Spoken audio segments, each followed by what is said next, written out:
Welcome to Definitely Not Funny. Actually, the least funny person I know. So, hi, Ella. Welcome to Definitely Not Funny. Thanks for So excited to have you. You're adorable. So, Ella and I went to school together.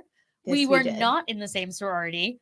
Oh my gosh. I have a friend not from my sorority. I That's feel like that could be a crazy. whole talking point. Literally. If we wanted it to be. We could just... Could beat Ella not picking my sorority. It's fine. No, we'll get over it. Oh my God, I tried to just open this and... you just busted it. Now, oh my God, you know what? Here, that I'll is grab you another one. insane. That we're getting another drink now. I'm going to Ready? open... There. Oh, that sound. That's the peppermint clean. patty, like when you crack it. Do you know what I'm talking about? Does it make a And sound? it makes that sparkly sound in your ear. And you're like, yes. I didn't know that. Yes, it does. Oh, I love that. Anyway, bringing it back now that I have two tangerine lippers. Amazing. And I'm Okay, ready. so let's do a little, I call it like a quick little elevator pitch. Like elevator. Yeah, literally, about yourself. Like, I'm from here, I went to school here, I studied this, and now I do this, and I live in New York, etc. You know, like for like if someone who doesn't know who you are, be like, this is who I am. Here's like my main talking points. So I'm from Chicago proper. Always have to emphasize that. So sorry. Lincoln Park area. Kindest people ever. Loved growing up there. Freezed my you-know-what off during the winter. Was lucky. You can swear enough. on this too. Yes, I know. I just am. You're so not going. Yeah. I mean, maybe we'll see. We'll see that. My dad. You have a couple more LaCroix, maybe. Yeah. My dad always says I have a potty mouth, so I really try. But I also just think saying what's really fun. So anyway, Chicago. Loved growing up there. Went to US, and I guess I'll say, when I was in high school, everything was nothing short of a performance, right? Like whether it was a speech in class, that was always my time to shine. Even if I was reading my essay about the Second World War, I would make it into this elaborate expressive performance because what I love to do since forever. Dancing, theater, never really got the singing thing. That's Olivia. My sister has that blessing. But always knew that I loved that. And I bring that up because that was how I kind of fell into journalism. Also always loved writing. Now I loved more creative writing, but hard news beats and politics was kind of also what I gravitated towards during school. So was lucky enough to go to the University of Southern California, where I met you, which is just also a crazy story. But went to USC and then ended up majoring in journalism and then minoring in film or in entertainment industry in the film school. Flash forward to now, did a ton of, we can go, I don't know how much we want to go into this or not, but was super involved in the Annenberg Media Center. So everything there, I owe my life to personally. Like the professors, the hands-on learn by doing experience for me, someone who was not an ACT, SAT, chem bio lab girl, that was the most transformative, because I always talk about this, like before I got to SC, I never really felt smart. Like I just didn't. And it's so funny because going to USC, where I just dove headfirst into everything, Annenberg reporting, storytelling, I made that conscious decision for how I wanted people to see me and how I saw myself. Yeah. And then that was how people saw me. As I always have seen you as someone who's very intelligent, very academically oriented. Which is amazing. And it's still makes me sparkle inside to hear you say that, because I really flipped the script of I'm not going to be Ella who's telling myself I'm slow or I can't or I'm not meant to be in this room anymore. It's no, yes, I am. So, which I try to tell that to anyone who feels like they're not supposed to be in the room at any given time. But anyway, so USC was into immediately broadcast journalism. Became obsessed, loved the on-camera stuff, but also loved the reporting. And my professors saying, go out, Mike Bloomberg's in Compton, come back, flip the story for our 6 p.m. newscast. I was like, great. So I got really into that. Then it was the election, co-anchored, and I was like, this is really maybe Katie Couric is maybe who I want to be, right? That is maybe what I want to do and who I want to be. And then I realized pretty quickly a pain point of, and also if I'm going too in detail here because we have this is others good. to talk about, but what I realized, and also relevant here because it is just correlates to what I'm doing now, but I just so quickly realized that the way we were distributing Annenberg TV News and telling those stories 4 nights a week was not resonating with our student body. Yeah.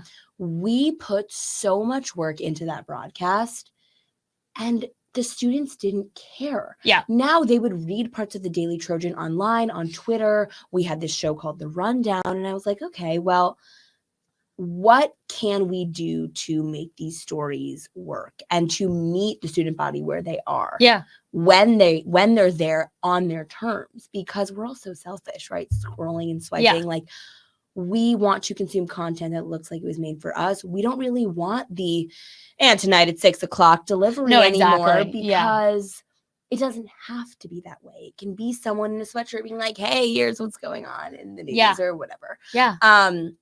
So that was the first time I realized that, on top of this crippling, terrifying mental health epidemic that I think all of us have, been fallen prey to, I guess, and, had uphill battles during the pandemic as a young person. I think it was impossible not to struggle with your mental health in some capacity, which is when Elevate was born. I hosted that, Instagram live series, which is Annenberg News picked up and said, can you do that, host Elevate for us? And that was crazy because it started on a napkin. Cool. And I was like, who can I talk to? Mental health experts, professionals, psychologists, doctors, that, can help people feel a little bit less alone and more connected, myself included. So I had those, did that. Elevate's on pause for now because there's just too much going on. But one day, somehow, one way, it will be back, I'm sure. And then I graduated and I said, okay. And I did have a moment before graduation where I really questioned if news was it for me. And I think I still have that question at times, for sure. Because my purpose right now, a big part of my purpose, is telling the most, not just human interest, but impactful, relatable, resonant stories in the most digestible way. Like, that's what I'm trying to do right now. That's what I do. I'm living in New York, working at ABC, doing just that. And so that's where I am now. And I think having all that exposure to Hollywood and to the entertainment industry, and also seeing how much these limited series and just film and TV shows are sticking right now. I want to be in that somehow, some way, whether it's scripted, news adjacent, storytelling, docuseries. I think all of that will be a thing in my life at some point. And move back to LA, we'll see about that. I don't know. I'm loving New York right now. I really do. I see you in New York. But yeah, so that's, and then in terms of getting my job, so now I work as what do you do now? So I work as a social producer at ABC News. ABC News Live and GMA3.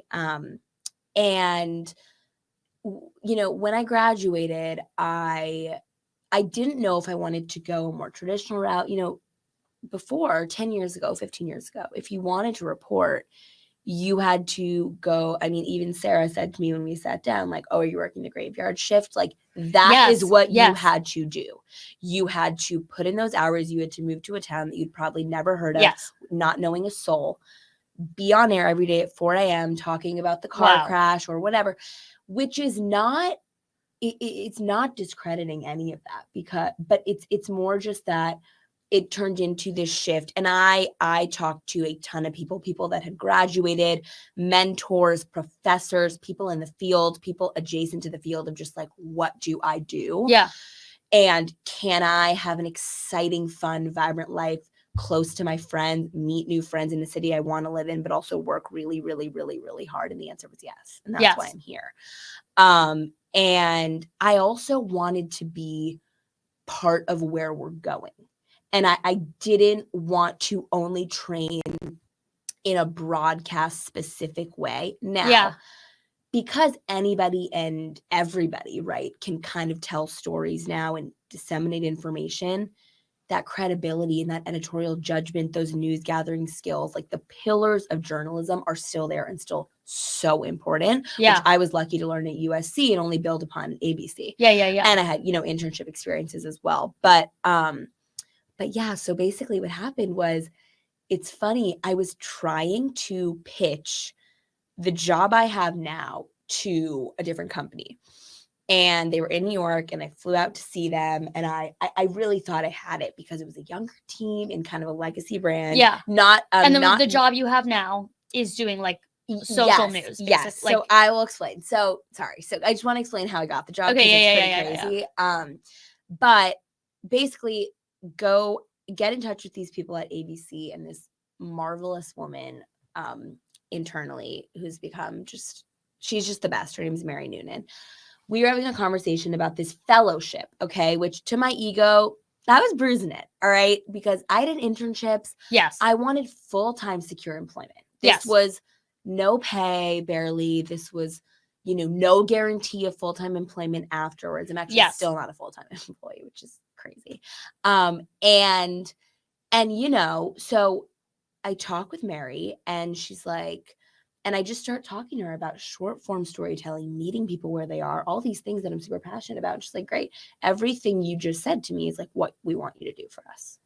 Amazing. And I said, I was like, there's no way. Are you kidding me right now? And she was like, no, I'm not. So wow. I moved to New York. I started in July, and that allowed me to build out. Let's get into it. I love it. Which is my, the network's first ever social explainer series, where we try to repurpose and repackage what's on the TV and get it to Instagram, TikTok, what have you. Yeah. It's been a wild ride. If you watch my videos from July and then the ones from this week, I mean, just the difference. I'm sure. The growth that How often do you do that? So at first I was doing like 3 or 4 a week, but now that I'm a social producer for 2 different shows and I continue Let's Get Into It, I kind of have 3 jobs.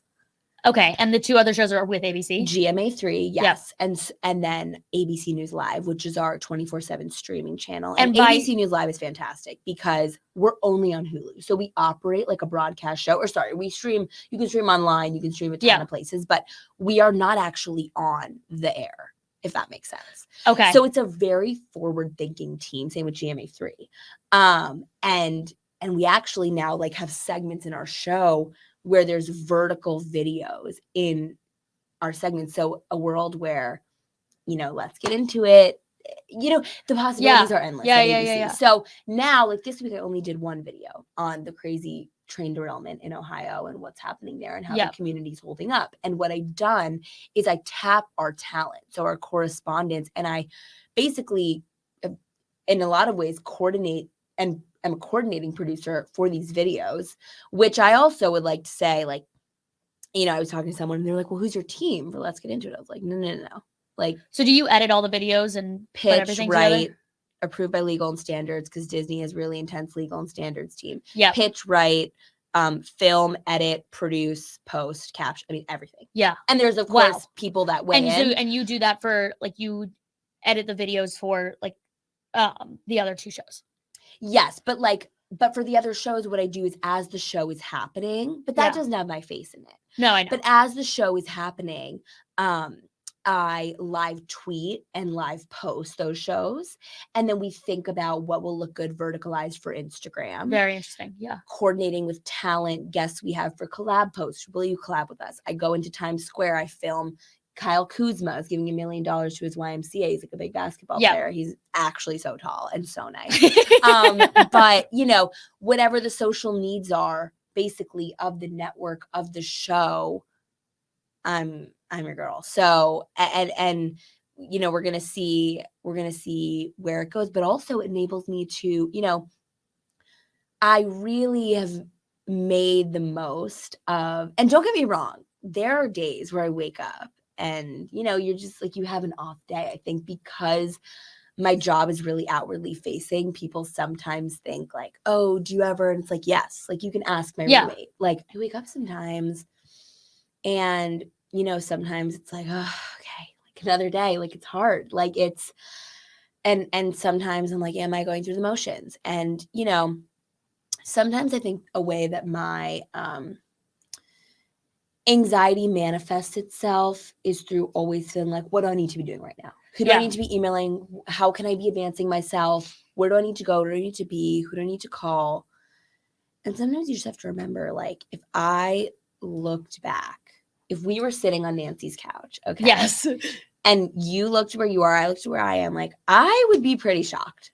Okay. I'd be so proud of her. You know, and it's important to remember that. Yeah. So, but yeah, so, and it's actually, you know, we're in the process of figuring out, I think there'll be whatever my job continues to evolve into, figuring out how we're going to cover the campaign trail leading up to 2024. I would love to be a part of all of that. And so we're going to see what happens with that. There's like some internal opportunities that who knows.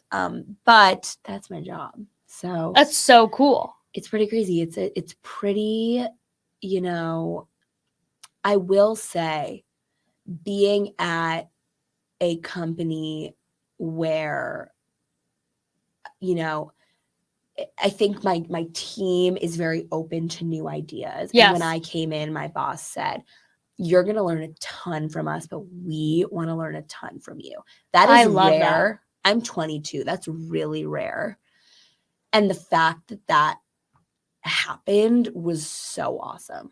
Like, I will never forget that. And if I'm ever in a position where people are under me, I will do that to them because you want new ideas. But you also have to respect people that came before you, which I think it's a very interesting time with all these content creators. And it's like people thinking like, I'm doing me and this is, and I don't need to think about what people did before me. And I disagree with that. I think we need to respect the hard work and grit and sweat and tears that have been put into like the workforce of the world and the way things are that came before us. I agree. While some of it being malleable, if that makes sense. Totally agree. So completely agree with that. Yeah. Oh, I love that. That's so fun. It's fun. What do you see it like? You're just going to kind of keep doing it and see what happens. You know, I think for me, the biggest thing is that, I mean, I think, being on air, you know, correspondent or whatever, like that has always been a dream of mine. Yeah. And, you know, I mean, we're covering the news business is no joke because the news cycle takes a really, really big toll on your mental health. I mean, you come into work, you're walking in, got your coffee like everyone does, and you're on the subway and it's all jitters and juice in New York. Yeah. And, you know, 40,000 people are dead in Turkey and this is happening in the Ukraine and and have a great day. I mean, that is, I mean, I think people that aren't in news, if someone listened to our call, and it's no one being insensitive, it's like we have to get through all the stories. We have to get through that day. It's hard. Now, when I see some of our incredible foreign correspondents in the middle of Kyiv talking to kids whose, you know, lives have been just completely, you know, ruined and they've been in near death scenarios in the past year since the Russian invasion. And I see the opportunity to talk to those kids, talk to those families, have the privilege of telling their story. Is that work really hard? Yes. Do I want to do it? Yes. Wow. Because that's still human storytelling. And it's stories of, oh, wow, like they have an iPhone too. And they're actually not that different from me, even though their circumstances are very, very different. So, and my biggest thing is, I think there are people there are people in the business, even outside of news, that just are on camera to be on camera, right? Yes. That will never be me. I think I'm natural in front of people in an audience and I thrive from performing. I always have. But if the reach and like being not even in the zeitgeist, but just relevant with the times. And my point is, I'm not going to tell a story that isn't being told in a way that's like resonates with where we are. Yes. So that's what I'm thinking a lot about. Now, Yeah. I will say we have a really fantastic show called Impact by Nightline that streams on Hulu. There's one that drops every Thursday. And it's this kind of, no makeup, no lights, no camera, direct to the source reporting, anti-Semitism and Kanye talking to super Hasidic Jews in Brooklyn and, like a ton of different people. And then they had this roundtable conversation. That was an episode. Taylor Swift, Ticketmaster, like relevant, timely issues that people care about. A lot of like walk-in talks, less like news of the day type thing. So my mind is, as you can tell, going Constantly 100 miles per minute. But I'm also just trying to enjoy where I am now, because if you don't do that, like tomorrow's really not it's not a given. And so if you don't enjoy where you are now and you don't, I think that's what we all have to do. So I love that. Yeah. How do you take so a lot of news stories are very sad. This is true. Because they're about like people dying or wars or whatever, very intense, sad, heavy things.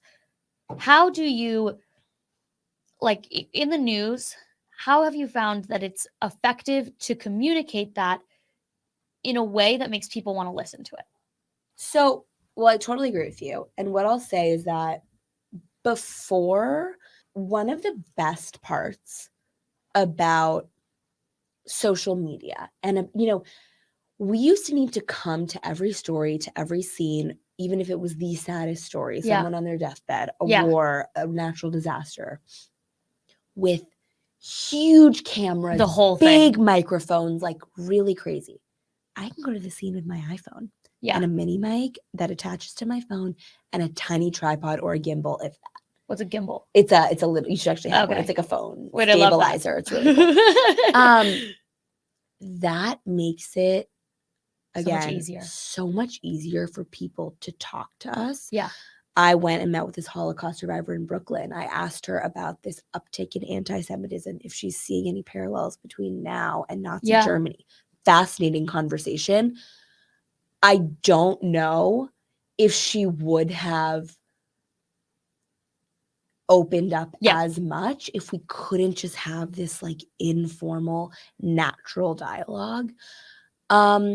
I also think, they taught us a lot in school, and I see it a lot in our production, but natural sound, like having the sound of just, a shot of the toys that were in the rubble from the Miami building collapse, of like what was people's apartments, or what were people's apartments, like just any elements to humanize a piece, which could be natural pauses or like, and that's the thing is, in broadcast news, it was to the second. Yes. You were slated with ads, a package. People who studied or study journalism will know, like 1:30 max. If you got 2 minutes for a package for your story, you're lucky. You don't have time. There is no time. Yeah. And my whole thing is like, what if there was time? Because there is time. And we have time. TikTok, yes, we don't have attention spans, okay? Yeah. But so sometimes it's like we're thinking about that, right? But sometimes a good story is a good story. And if people want to stop listening or watching or reading, they can go. And I think I also, it's interesting. I need a mix. I love being out in the field, talking to people, doing the interviews, doing the reporting, or even assisting, because it's not like I'm doing a ton of my own original reporting at this point. But the editing, I actually love. And I know you edit this, podcast too, but like that ultimately decides how people are going to perceive and feel about the story. The music you add, the cuts, the captions, like I really enjoy that. It's tedious as hell. Yeah. But, oh my God. But it makes for it can make for a really impactful piece. So that digital video storytelling, I think, is I love it. I really love it. Amazing. Yeah. I love that. Okay, so I want to kind of switch gears here. Switch gears. And talk about like your experience with mental health and how have you navigated that and just sort of like throughout your life. And even you even mentioned like getting ready for work. Some days you're just like, I can't do this today. Like, how do you power through that? So so I guess we'll just go from, And you can say as much or Yeah. as little as you Yeah. want. I'll just go from the very beginning. So when I was, my saying is that I had a therapist before having a therapist was like a cool thing. Okay, I might have had one before you. 3rd grade, 2nd grade. I was 4th grade. Oh, I win. Fuck, you beat me. I knew I would win that one. Okay. So we didn't call her a therapist. We called her a feelings doctor. Shut up. I'm obsessed with And that. I had a few super specific phobias as a young girl. So for a while it was thunderstorms, and I mean like complete panic attacks. When it would thunder. Then it was pretty severe claustrophobia. I couldn't get in elevators, and I had a tutor on the 37th floor. Oh my God.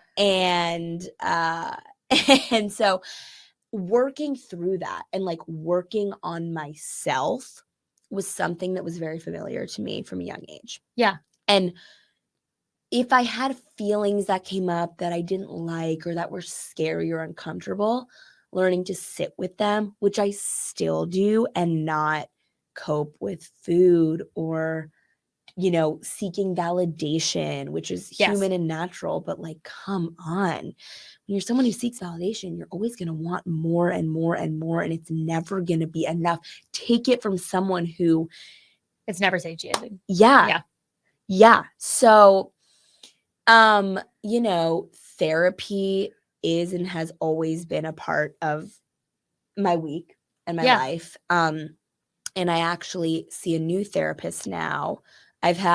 She's my 4th, or like, not as in like I didn't like all of them, just city, moving, college, of course, etc. So I think it's good sometimes to like switch it up. And have a new perspective. And her style is actually psychodynamic. So what she's doing is she's piecing the puzzle right together of my life, of things that I didn't even remember that I felt when I was 7 years old at my birthday party or whatever, to help me understand why I feel and think and do what I do today. Interesting. It is fascinating. I leave like shook to my core sometimes. And it's great. I mean, I love her, and I am lucky to have her. And do you do virtual or in person? She's in New York. I do virtual. Yep. But that is just something that's, I make time. Sometimes I even do it at my office. Like no one goes into one part of our office on Monday, and I'll just go in that conference room and do it at like 6:30 because I don't have time to get home in time, and I'll then go back to work after. Carving out that time. But look, I mean, I think the pandemic in and of itself was just, my parents got divorced before the pandemic. But I have 2 younger sisters, and that to me, it all connects. We are not going to get into a full therapy session now, but we could. But me feeling like I needed to be the strong one for my sisters, even though at a lot of times, like, I felt really weak.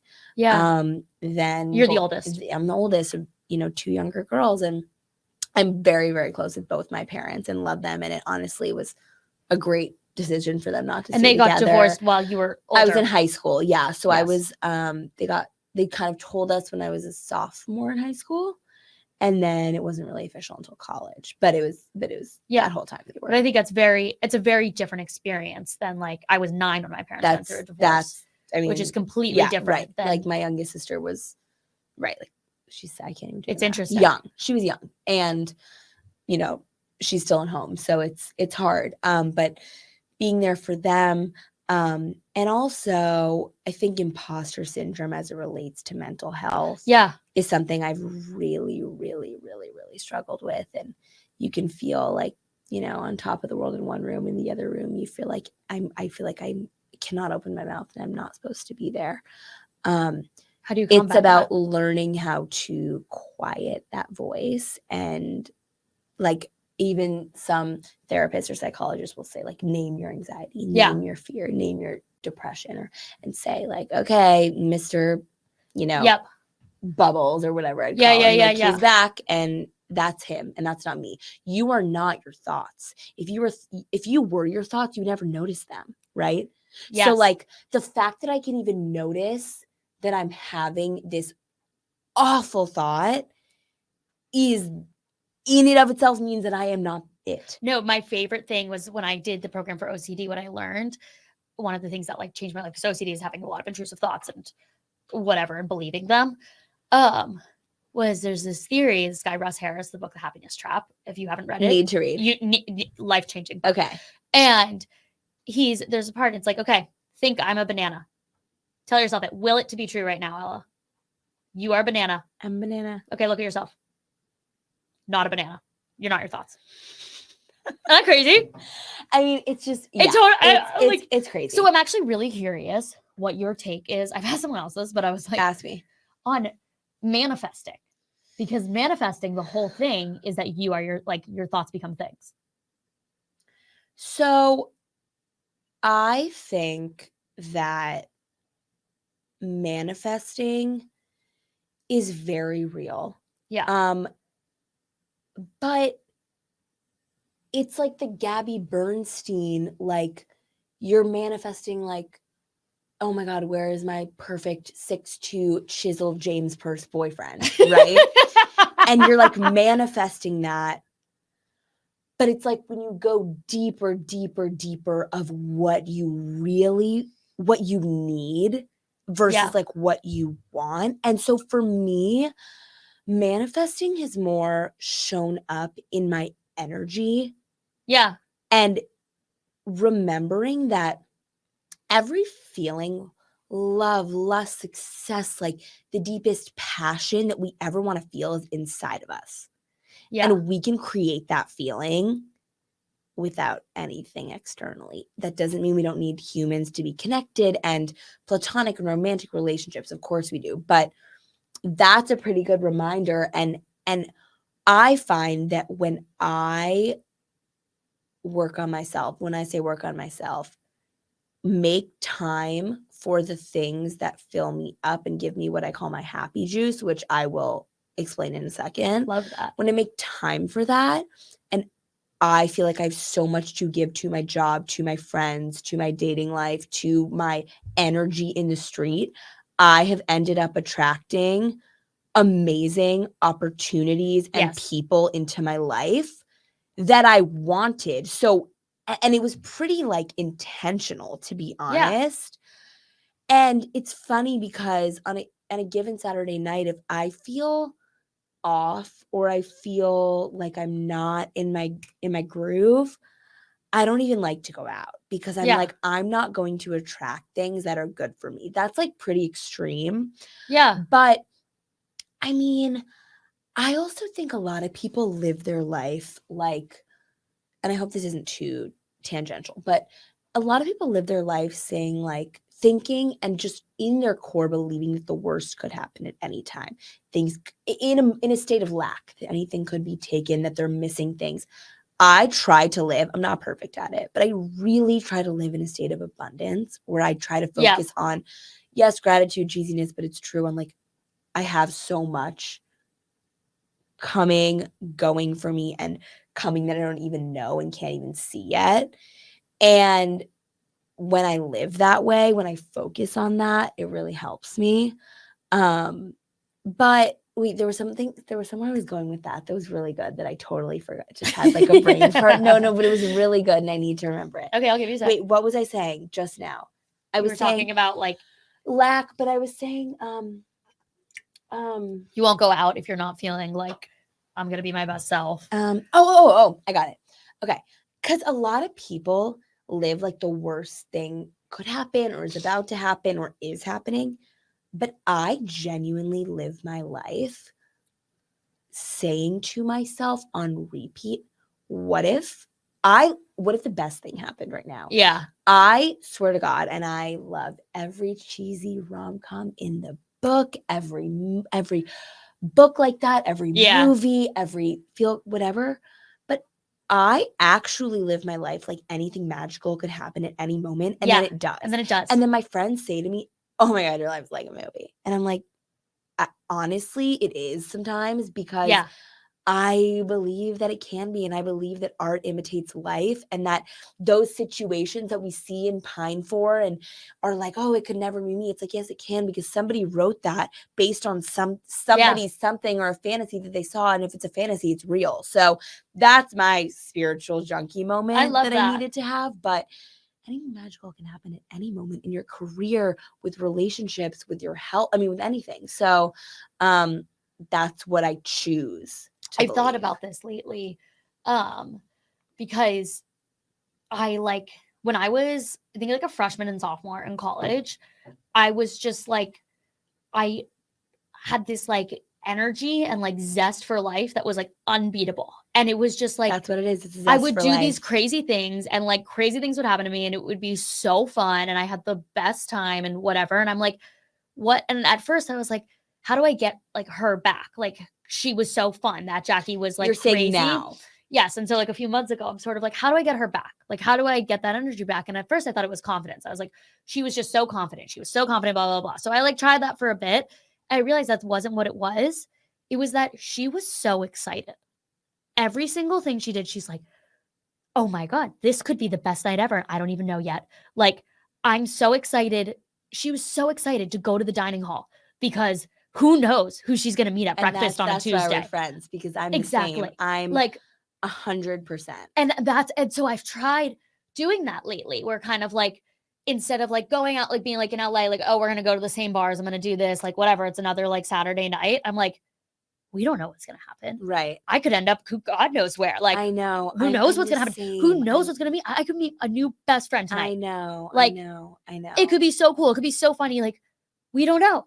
It'll be so, and like, it's the being really excited about it that I think makes the big difference, because people are really drawn to that. Totally. They totally are. And I think it helps all of my relationships and my work. I mean, I sometimes like, I'm obsessed with a few of the security guards at my building at work. I will get there early to like talk with them and hang out with them for 20 minutes before I go upstairs.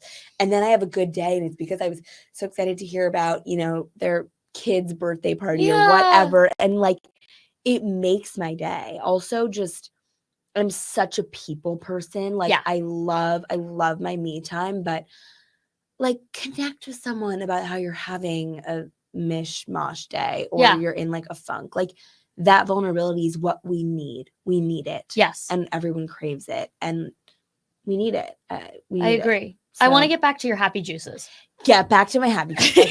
Okay. so, well, not juices. That sounds a little woo. Oh. But what I like to say is, and these are things I wish I could give one person credit, but honestly, it's so many people, the Jay Shettys, Gabby Bernsteins of the world, those type of, influencers, intellects, conversationalists, podcasters that have just really, really influenced the way I think and what I do. So I have some non-negotiables for my morning, and my morning routine, and not in like a come with me for my morning routine. Yeah, literally. Like TikTok, like just my morning routine. I need to move my body before I sit at a desk all day. It is not about the calories. It is not about my waistline. It is about my happy juice. I need it. And I notice a direct difference. Friday, and also sometimes you got to prioritize sleep. But Friday, I slept a little later, was going to work out, I was so much more sluggish at the office. Yes. I was a little bit more irritable. My coworkers were like, who is Ella today? I was like, I don't know where she is, but this is not her, but I'm here. I got to move. I do some classes. I'm huge on SoulCycle. I'm really into hot yoga, because I feel I've recently been actually less about high intensity, like let's lift and be crazy, and more about just getting connected to my body in the morning. So I also will meditate. I love Headspace. I get free through work. Calm app. I just spit. Calm, Headspace. 10% Happier, which is a crazy story of this journalist, Dan Harris, who left ABC actually to create this whole revolutionary podcast I'm sorry, not podcast, meditation app and podcast. And he's amazing. So I use an app. I'll sit on a little cushion on my floor right when I wake up, so cute. next to the window, meditate 10 minutes. Big difference. And I really try not to go on Outlook specifically until I walk out the door. You know, even like just any type of movement, getting ready, playing Yeah. music. I'm big on breakfast. Huge I breakfast. love breakfast. If you're not hungry, don't eat. But like, I have to start my day. I've also just, and we didn't even talk about this.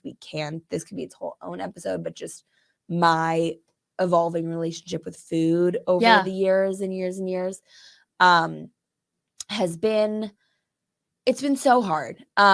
So hard. And I think I really, you know, if we're being, and this is, I'm so sorry, this is going to make your editing life hell. No, this is like a little out of order. This but is great. But anyway, as much as you're willing to speak about that, I think is this excellent. I think we should talk about because Yeah, would love I to. think that it's so important. It is really impacts a lot of women. Right, we're talking eating disorder. We're talking disordered eating. Yes, different, but also the same. Yeah, right. And you know, grew up as a competitive dancer. Right, so there was no shortage of, you name it, right? Yeah. All of the disordered eating in the book. And I had many close friends that had many really, really serious issues. So I never validated my own because I was always wanting to help them. And you were like, it's not nearly that bad. So like mine isn't an issue. Correct. Yeah. And I also, you know, my legs. Me too. The effects never showed up on my body because I had not one roll, not 1 ounce of body fat until college. And so, but what that meant was a lot of mindless eating all the time, disconnected, eating at meal times, not because I was hungry, but because I was supposed to. Yep.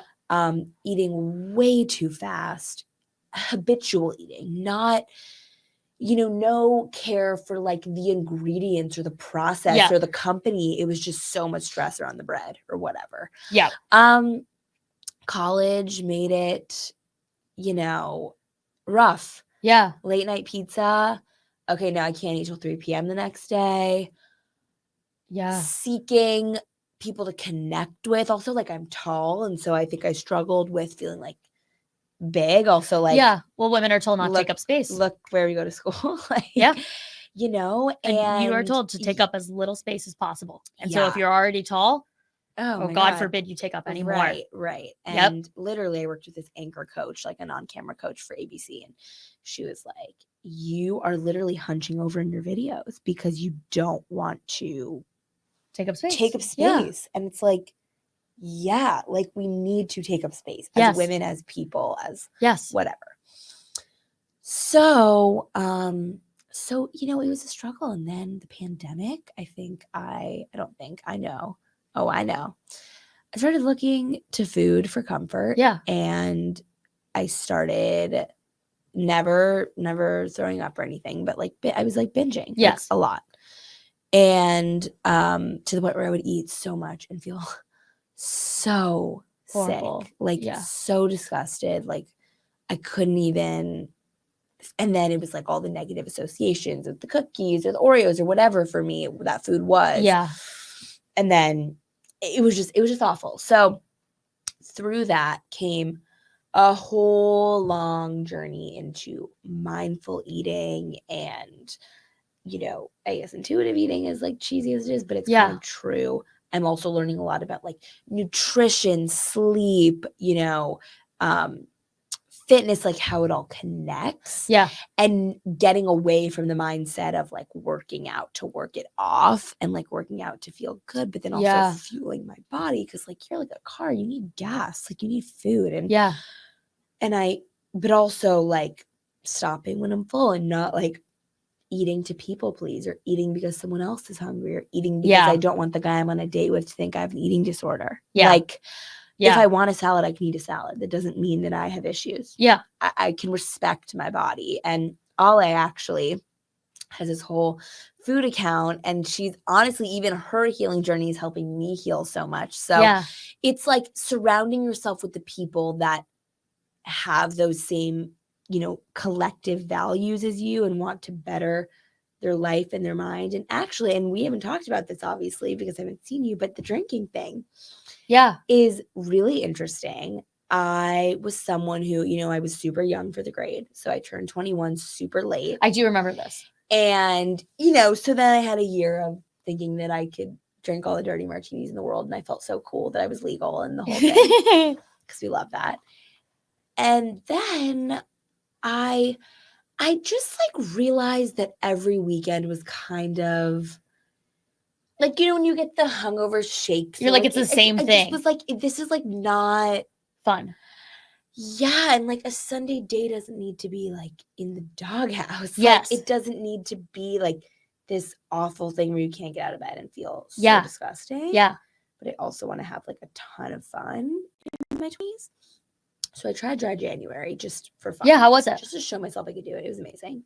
Amazing. But I said, would you go out still? I said, Ella, if you do this, you are going out, you are staying out, you are having fun. Oh my God. Club soda with lime. Yeah, Sometimes that's exactly what I do. Sometimes an espresso. Yes, to stay awake. And I had the best time. I felt amazing. I was not hungover. People, and I had friends that were like, I'm going to do it with you. I'm going to do it with you. And then like, of course, they're like, ah, whatever. Like, January 2nd, they're like, I'm out. Sorry. I can't do that. And I was like, okay. I have been drinking way less. Even tonight, like, I don't even know if I even want to drink. Like, I won't be drinking. Yeah. And it's just really interesting to see. And of course, there's those thoughts tying it back to work and imposter syndrome of like, am I doing this wrong? Is this the wrong thing? Is this the time that I'm supposed to? And it's like, no, I can do whatever feels good to me and my body. And like, that's okay. And I really like what you said about how like with dry January, you're like, I'm still going out. I'm still going to do everything, because I think a lot of people associate not drinking with being like, well, if I'm not going to drink, it's not going to be fun to go out to a bar. So I'm not going to go out to bars. Then you are going to the wrong bar. Yeah. Like you need to go where there's people you're excited about. Good music. Like Mac blaring in my ears. Like I want, Exactly. And it doesn't mean that like why would you punish yourself? Like, why would you be like, okay, well, since you're not drinking, you don't get to have fun and go to places? Like, no. You can still go. Totally. And have an excellent time. But that's also why I think that I have been like, before I can be in another committed relationship, I got to be really rock solid on all my values that I'm not going to change, as opposed to being like, well, like if he's a big drinker, then I'm going to maybe drink more and compromise. I get that.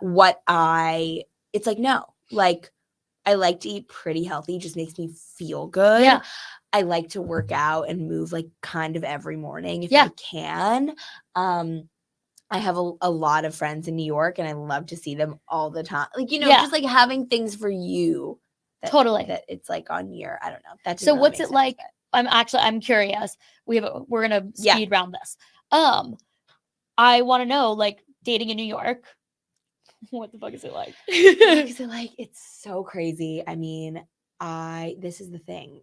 The best advice I got was from my very dear family friend who's from Chicago. She's a couple years older. So my age? No, she's like 27, 26. And she was like, Ella, don't be on the app. She was like, you're going to meet people all the time. Yeah. I get set up a lot. I've met a lot of great guys. Oh, so you're not on the apps? I'm not. Well, I am as of like last week. Okay, yeah. I think I got back on for fun, But I mean, this is what I'm talking about the energy. Yes. I have been on the train, Jackie. I make eye contact with someone. I get off. They come off. Asks me for my number. He's like a business school student at Columbia. We go on a great date. He's from Paris. Like. That I've been at dinner in the West Village, getting into a cab, a guy stops me, gets my number. Like, shut the fuck up. Because I'm giving off that energy. Yeah. It's not actually about who I am or what I look like. I mean, I hope it is about who I am, but it's really not at the end of the day. Like, it's about that energy that you give people off. Are like, what is that? I want it. Yeah. But I want people to know, anyone that's listening to this, like that energy I work on. And it has to come from somewhere. Which for me is like the exercise, the community, the people, the journaling, the reading, the conversations that are engaging. And then I have that in my toolkit and I'm like, let's give it to other people. Yeah. Because so it's been fun. I mean, I feel really lucky that I'm single right now, because I wouldn't be able to prioritize all of this work. I wouldn't be able to drop, work super late or come in super early on like a 2-hour notice or less. And right now, that is such my priority, is figuring out who I am, what my job is, what it's going to be. Yeah. And like, boys are kind of in the side bucket for I right like now, that. which I think is good because it hasn't always been that way. And then it doesn't put any pressure on it. Correct. Which, you know, we're working, we're Yeah. we're doing it. But it's good. It's definitely good. I think I'm not gonna yeah, it's good. I mean, you remember my last relationship, which Yeah. was it was great. And I learned so much about myself. And I think what I loved about that relationship is that he was so driven and is so driven, and like I am too. Like I think I in my next relationship want to be with someone that is very ambitious. Yeah. But also, totally agree. you know, but we also equally like prioritize each other. Yeah. So Amazing. you know, I love that. But it's crazy. It's all balance. It's all figuring it out, and it's all just like one day, one step at a time. Yeah. And if something feels wrong, there's always something you can do to change your situation. Like I think it's really normal to be starting out in your career and be frustrated or feel like you're not where you want to be. It's like, how can you turn that situation into something that's even 1% Yeah. Can you better? find one thing? Is there one coworker there that you love that you can start, you know, talking about a side hustle with? Is there one person that you can talk to because their sister's brother's boyfriend works at a startup that you're really interested in? Like, Yeah. make what you're interested in widely known. Tell people, yell it off the train, off the rooftops, on the streets, at the coffee shops. Tell people, and because people like good people and people like good ideas. Yeah. And if you spread that far and wide, you never know what can happen. Yeah. Is what I think. So, I love that. I can't believe I'm on the Jackie podcast. Oh my God, you're so cute. You're This is fucking crazy. crushing it. This is scary. You're so good. I want you to have your own podcast. I one day you'll have one. It's a lot. It's a lot. I'll produce you it. know. 100%. Definitely not funny. That would be crazy. My final question for you, I ask all of my guests this, is what advice would you give to your 16-year-old self? Oh my God. I guys, I haven't even done this yet, like ever. Really? But which is crazy because I'm so introspective. Yeah, give her just a few words. I would tell her, ooh, maybe I'll get emotional. I would tell her that to remember that you sparkle even on your worst days, and that you are smarter. You are so smart, and that there are a million different definitions of smart. And I would, oh my God, I would tell her to just, oh my God, this is like crazy. I know. It's like not that crazy. It's just I'm envisioning myself, and I know. And she's so scared. She's so scared. Like, just, you know, all obviously works out. But I would also just tell her to really like march to the beat of your own drum, which is what I'm trying to do now. And the things that make you quirk or itch or excited that don't make everybody else excited, like that's your superpower, right? So I would tell her to just enjoy, which she did. Oh, she enjoyed for sure. But just like, just enjoy. You're like, that bitch was having way too much fun. Yeah. Remember that you're sparkly and smart. You're so smart, even though it takes you a lot longer than everyone else to finish the test or whatever. Like you're smart, which was something I struggled with for a really long time. So, and you have that sparkle and shine, so which everyone has in their own way. It's about finding that and then letting that, you know, glimmer for everybody else is just like the special sauce in life. So I love that. I love that question. Isn't it such a good one? Can you say what you would say? Some people like to say you Uno reverse card me. I don't know. It changes, but one of my guests said a couple weeks ago, she was like, I just say I love you. And I loved that. Like, just, I love you, and like, we're so fucking cool, and just trust, just do your thing. There's nothing wrong with you. The other thing I would say is you're exactly where you need to be. Yeah. Like everything's happening on time. Yeah. That's a huge, huge thing in my life. Yeah. And that also you're a product of like the 5 people, like your diet. That's another thing too I didn't talk about before, but social media diet, filtering things to follow things and people that make you feel good. Yeah. You keep seeing something on social. Just mute the person. Oh if my you're like, I can't God. unfollow them because they're my college roommate or whatever, mute them. Totally. Mute them. Totally. So, but yeah, I love that. Just, I Yeah. love you. Or like Well, you're so- strong and you're doing it. Yeah. What I've been doing lately is, this is so like woo-woo of me, but I love it every morning. So I don't journal because I just like have a hard time with it. Sometimes I get in phases. Sometimes I'm in a phase where I'm not into it right now. But what I do That's is normal. in the morning, I write down like my 3 goals for the day. Just sort of like 3 things that I want to accomplish. I usually get 1 done. And that's great. Excellent that I got 1 done. That's way more than 0. And then I give myself a little pump up. And the pump up is like, I write a little note to myself, but it's from, I choose for either the perspective of my younger self or my older self. It's very hard for me to like write like a self-love note to my present self, if that makes sense. So interesting. But if I think about it, like 19-year-old Jackie is meeting 25-year-old Jackie, and she's like, Jackie, you are so fucking cool. Like, no way. I can't believe you have a dog. I can't believe you do this. Like, all those things. Like, I'm she'd scared freak of out. Jackie's dog. I know, literally, everyone is. And like, or I think about like my 30-year-old self being like, looking at 25-year-old me, like, you are such a star. Like, and you are such a baby. Like, keep doing amazing things. Like, she Totally. would be so kind to me. Totally. You know what I mean? And so I'll give Totally. myself like I a love like a that. 5-sentence little pump up about like why I'm so excited for the day and like what awesome things are going to happen and just like how cool things are going. I and love it's been that great. so much. So I find that, and it's very interesting by asking all my guests, like, what advice would you give to your 16-year-old self? You all say the same things. Everyone always says the same things. They never say like, don't do this or do that or whatever. They always just say like, just keep loving what you love and doing your thing and like love yourself. Totally. It's always some iteration of that. And that's what I think is so humanizing and like just exemplifies the universal experience that we all have, even though we're so different. Oh my God, I love that. And So, it's so true.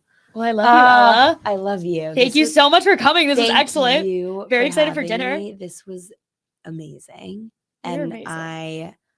I just I love like I love talking about myself. But I love doing this. This was great. And thank you for having me. Of course. Like, come anytime. I will be back. Amazing. We'll Did you laugh? I didn't.